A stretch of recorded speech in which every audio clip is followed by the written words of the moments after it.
There is a man somewhere in the United States right now who hasn't spoken publicly about his family in 15 years. His sister is Elizabeth Siders, and last week he posted something online that started circulating. Not through a press conference, not through a lawyer's statement. Through social media, the way things that feel too heavy for official channels tend to find their way out. He said his sister had been indoctrinated. He said he was estranged from her for 15 years. He said they had only recently reconnected. And then he disappeared back into silence. But that word stayed. Indoctrinated. I've been sitting with it since I read it. Because it's not a word someone reaches for casually when they're talking about a sibling. It's not a word that means a bad influence or a difficult relationship or even a controlling spouse. Indoctrination is something else. It implies a process, something systematic, something that happens over time, deliberately, to someone who starts out without the capacity or the context to understand what's being done to them. And that word, from someone who says he knew Elizabeth Siders before any of this, before Hamden, before Vinton County, before June 30th, is the thread I want to follow today, because the Siders case has been in the news for nearly 2 weeks now. You've heard the basic facts. You may have seen the footage from outside the property on Omer Road. You've heard from the attorneys. You've seen the 4 defendants' booking photos. And at this point, most people following this case have formed some kind of picture of who the 4 adults charged are and what their roles might have been. But Elizabeth Siders is the one I think requires the most careful examination. Not because the charges against her are different. She faces the same charges as the others. But because the picture emerging around her is more complicated than a straightforward defendant. And the legal, ethical, and human questions it raises are ones that the courts will eventually have to work through in ways that have real implications for how cases like this one get prosecuted. So let me start with what's documented. What's in the public record, in the court filings, in the verified reporting. Elizabeth Siders is 33 years old. She married Gary Siders Jr., who is now 36, in Mason County, West Virginia, in March of 2008. The marriage license is public record. It was obtained by NewsNation local affiliate WOWK and has been cited in multiple verified news reports. At the time of the marriage, Elizabeth was 15 years old. Gary Siders Jr. was 18. The marriage was made possible by the laws in West Virginia at the time, which permitted marriage at any age with parental consent. Her parents consented. I'm going to let that sit for a second before I add anything to it. 15 years old, marrying an 18-year-old. With her parents' permission.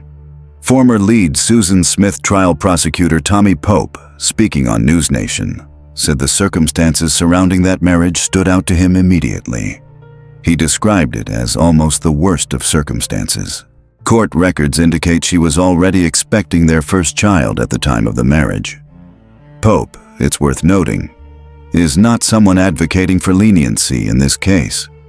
He was asked directly whether any of Elizabeth's background constitutes a defense to the current charges she faces.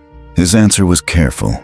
He said he's not sure it rises to a legal defense, but he said it changes how you think about the case strategically, including questions about whether defendants would be tried together or separately, and what the respective levels of culpability actually look like when you examine each person's situation individually. That's a former prosecutor speaking. Someone whose job, for years, was to hold people accountable. And he's saying that Elizabeth Siders' circumstances warrant a different kind of examination. Attorney Tamara Holder went further. She told NewsNation that this case is, in her words, just another example of women and young people being neglected by the states and agencies that are responsible for protecting them. She described Elizabeth Siders as someone who entered into circumstances without meaningful choice of her own. Now, forensic nurse Rachel Fisher offered the counterpoint that I think also needs to be part of this conversation. She acknowledged that it's possible Elizabeth was a victim in some sense, but she said, and this is important, that does not necessarily clear someone of accountability if others under their care were harmed.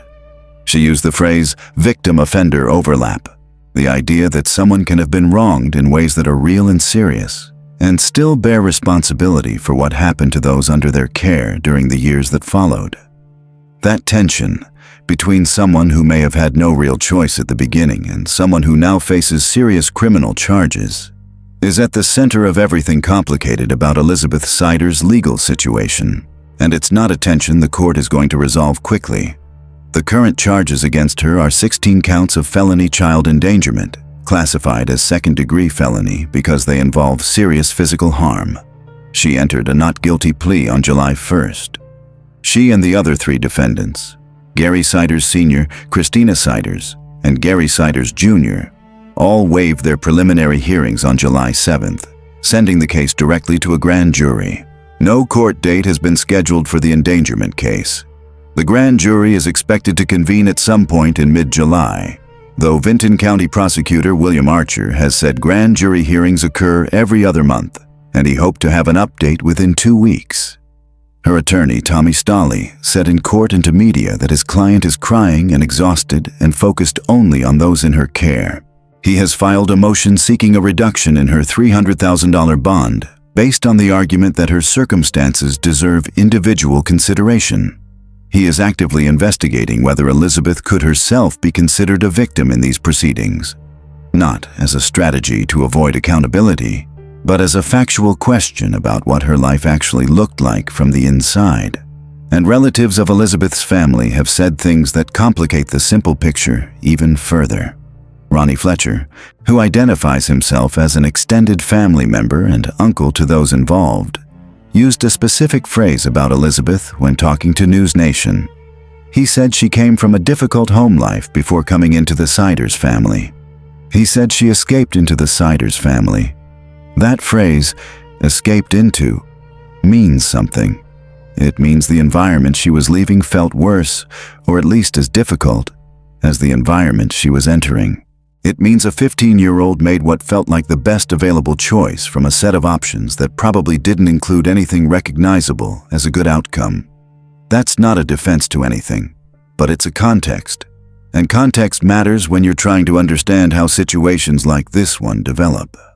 The unidentified man who identified himself as Elizabeth's brother online said they were estranged for 15 years, that they had only recently reconnected, and that she had been, in his word, indoctrinated. 15 years. Think about what that covers. If she was married at 15 and they lost contact around that time or shortly after, 15 years of estrangement would bring us to approximately 2023, which means that for most of the time, the Siders family was living in rural Ohio, moving from county to county, avoiding institutional records. Elizabeth's own family of origin had no contact with her. Whatever was happening in that household on Omer Road in Hamden, it was happening without any outside observation, not from neighbors, who said they rarely, if ever, saw people coming and going. Not from schools, because enrollment records for those living in that home were not found. Not from medical systems, based on what investigators have described. And not from Elizabeth's own family, who were 15 years out of contact and only recently reconnecting when all of this came to light. That is a long time for something to go unseen. Let me step back from Elizabeth specifically for a moment and talk about what the investigation itself has revealed about the scope of what authorities are dealing with, because the case has expanded significantly since the initial arrests. Former Vinton County Prosecutor Aaron Payne, speaking on 10 TV, said that investigators are almost certainly still gathering evidence. He noted that the Siders family had been in Vinton County for approximately 4 years, but that some of those involved had traveled to other counties in Ohio and possibly out of state. That means the investigation isn't limited to Hamden.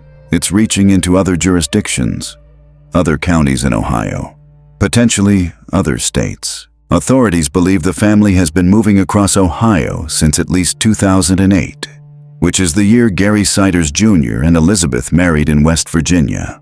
Payne said that in a case of this scope, the county will likely need assistance from the Ohio Bureau of Criminal Investigation, because Vinton County's own resources simply aren't built to handle an investigation that crosses county and potentially state lines. That assistance appears to be in place. The BCI, the Ohio Attorney General's Office, and other agencies have all been publicly confirmed as involved. The Ohio Attorney General's Office issued a statement characterizing the case as involving what they described as prolonged and extreme interfamilial neglect. which is a legal characterization. They were also clear that this case is not believed to involve human trafficking, which was a question some in the public had raised. WCMH-TV obtained birth records for 4 of those involved in this case, including the eldest, which listed Elizabeth Siders as the mother and Gary Siders Jr. as the father. The station could not independently verify the parentage of the remaining individuals, and Prosecutor Archer said he did not know at this point whether all birth records had been obtained. The case is described by authorities as intra-family in nature. That characterization carries legal weight, and what it means in the context of the charges and the investigation is something the grand jury will be looking at carefully. Now, let me talk about Gary Siders Sr., because his situation has developed significantly this week in ways that affect the legal trajectory of the entire case. He is 73 years old. He fell while in custody at the Southeastern Ohio Regional Jail earlier this week. He was transferred to Ohio Health O'Blynes Hospital in Athens for treatment, and an additional medical condition was discovered there. His $300,000 cash bond was modified to a recognizance bond so that Vinton County would not be responsible for covering the hospital costs. He was recommended for transfer to a larger facility with more specialized capabilities. His attorney, Dorian Baum, filed a motion in Vinton County Common Pleas Court requesting a formal evaluation to determine 2 things. First, whether his client is competent to stand trial, meaning whether he currently understands the charges against him and can meaningfully participate in his own defense. Second, whether he could potentially pursue a not guilty by reason of mental disease or defect defense, which addresses his mental state at the time the alleged conduct occurred. Baum wrote in the motion that Gary Siders Sr. showed significant confusion about the legal process, that he could not describe the roles of participants in court proceedings, that he was unable to describe basic facts about himself. That's a significant level of cognitive limitation if the attorney's representation is accurate. Judge Lena Featherolf Rogers signed off on the competency order. Prosecutor William Archer agreed to the evaluation. So now a court-ordered psychological assessment of Gary Siders Sr. is underway or about to begin. What happens next depends entirely on what that evaluation finds. If the evaluators determine that Gary Siders Sr. is not competent to stand trial, that he cannot understand what's happening or participate meaningfully, the legal proceedings involving him pause. They don't end. The charges don't go away, but they stop moving forward until competency is restored, which may or may not happen, depending on what's underlying the issue. If the evaluation finds him competent, then the mental disease or defect defense becomes the next question, whether, at the time the alleged conduct occurred, he understood what was happening or understood that it was wrong. These are separate and distinct legal standards, and both of them, in this case, will require significant expert input before any court can make a determination. Meanwhile, Gary Siders Jr. has a separate court date scheduled for later this month related to the 4 public indecency charges that were the original basis for the warrant served on June 30th. Those charges are proceeding on their own track, separate from the endangerment case. Christina Siders, Gary Siders Sr.'s wife, 67 years old, has largely been less visible in the public conversation than the other 3 defendants. Her attorney has indicated they are reviewing the facts and the case is in early stages. She has pleaded not guilty, as have all 4 defendants. She faces the same charges. Let me come back to Elizabeth, because I think the question her situation raises is one that courts in Ohio don't encounter in exactly this form very often, and it's worth thinking through carefully rather than reaching for a simple answer. The core of what Stolley is investigating, whether Elizabeth might herself be considered a victim in addition to a defendant, isn't without legal precedent. There are cases, not many but some, where courts have had to grapple with what's sometimes called the victim-offender overlap, where a person has been subjected to coercion, manipulation, or control over a sustained period that affected their capacity to act independently, and where that history is then considered as part of the legal analysis of their culpability in subsequent events. It doesn't automatically result in acquittal. It doesn't automatically result in reduced charges. but it can affect prosecutorial decisions about how to charge someone, whether to offer plea arrangements, how to structure a trial, and ultimately how a jury or judge weighs the evidence. Tommy Pope said the circumstances of the marriage stood out to him immediately. He said it looks like Elizabeth entered the Siders family under what he described as almost the worst of circumstances. He said to her credit, the couple kept going and the family grew. That's a former prosecutor, someone who spent his career on the side of accountability, using language like worst of circumstances to describe how Elizabeth Siders' adult life began. Attorney Tamara Holder was less measured. She said Elizabeth entered into circumstances without meaningful choice of her own. She said she appeared to have been brought into marriage and into the structure of the Siders household without the kind of agency that adults are typically assumed to have. Forensic nurse Rachel Fisher offered what I think is the most balanced framing for what the courts will actually have to work with. She said it's possible Elizabeth was herself subjected to difficult circumstances, and she said that doesn't necessarily erase accountability if those under her care were harmed. The two things can both be true simultaneously, and the legal process will have to figure out how to hold them together. That's not a comfortable conclusion, but it's probably the honest one. The grand jury has not yet convened. No indictments have been issued. The case is still in its pre-trial stage. What happens at the grand jury level will shape the entire subsequent legal process. What charges each defendant faces going forward, whether those charges change or expand, and how the cases are structured. Former prosecutor Payne said he expects the grand jury to take seriously what he described as a case of unprecedented scope for Vinton County. He said the county will need outside resources to handle it, and those resources appear to be in place. He also made one observation that I think is worth sitting with. He said some of those involved had traveled to other counties in Ohio and possibly outside the state, which means the investigation may not be finished revealing the full scope of what occurred or where. Now, let me step back even further and talk about something that is being raised in the coverage of this case and that I think deserves serious attention beyond the specific facts of the Siders family. How did this family live across multiple Ohio counties for nearly 2 decades without appearing in the records that would have brought them to the attention of authorities? Payne said investigators are looking at where the family lived previously and who might have encountered them. He said there may be witnesses in other jurisdictions. He said the investigation is actively working to answer exactly these questions. But the broader question, the one that goes beyond what investigators can determine about this specific family, is about the systems themselves, about what it takes for a family to exist within the reach of state systems, government agencies, and institutional infrastructure without those systems ever registering their presence in a way that prompted a welfare check, a school enrollment review, or a mandatory report. The Ohio Attorney General's office has said the family was mostly absent from medical and government records. Mostly. That word matters. It implies some contact, some intersection with systems, but not enough, and not at the right times, and not in ways that triggered the responses those systems are designed to produce. This is a pattern that surfaces in investigations like this one with uncomfortable regularity. Not just in Ohio, not just in rural counties, in different kinds of communities, in different parts of the country, the same structural gap appears. A family that exists just outside the reach of the monitoring infrastructure that is supposed to catch these situations. Not because the infrastructure doesn't exist, but because it only activates under certain conditions, and those conditions can be navigated around. Elizabeth Siders' brother said she was indoctrinated. I don't know exactly what he meant by that.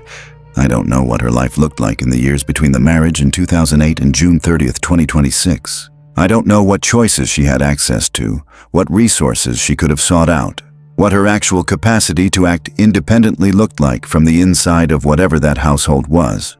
What I do know is what the public record shows, that she married at 15, that she has been estranged from her family of origin for 15 years, that her own attorney is actively investigating whether she was herself a person without real choices inside the circumstances she found herself in, and that a former prosecutor who has spent decades seeking accountability looked at her situation and used the phrase worst of circumstances.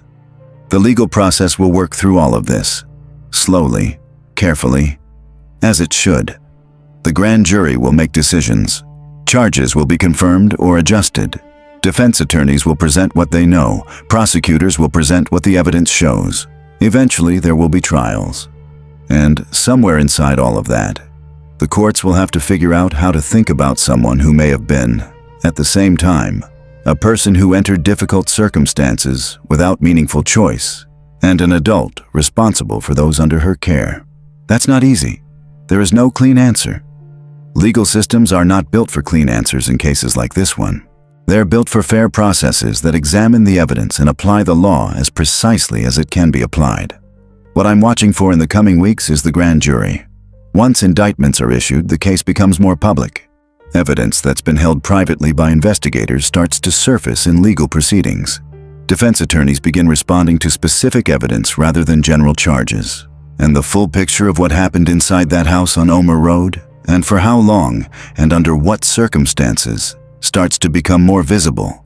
Elizabeth's attorney said she's crying and exhausted. Her brother says she was never given a choice.